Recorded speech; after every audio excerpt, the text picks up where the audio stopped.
आमच्या घराचा एक नित्य नियम होता. संध्याकाळ झाली की तात्या आमच्याकडून शुभंकरोती म्हणून घ्यायचे.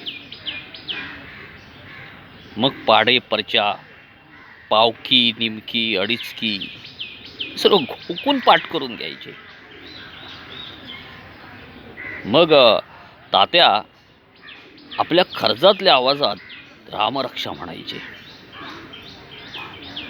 आम्ही सर्व मुलं त्यांच्याकडे अचंबाने पाहत राहू. राजीवनेत रघुवंशनाथ, रामरंगनाथ, रघुवंशनाथ. मग रात्रीची आजी पानं वाढायला घ्यायची. जेवल्यावरती आम्ही झोपी जायचो आणि सकाळी उठायचो ते सकाळच्या श्लोकाने, तात्यांच्या श्लोकाने.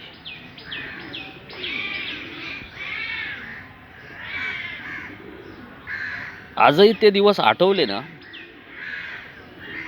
आजी, तात्या, तो गाव, हे सगळं आठवतं. मन पुन्हा लहान होतं आणि आपसुकच गावाकडे जातं.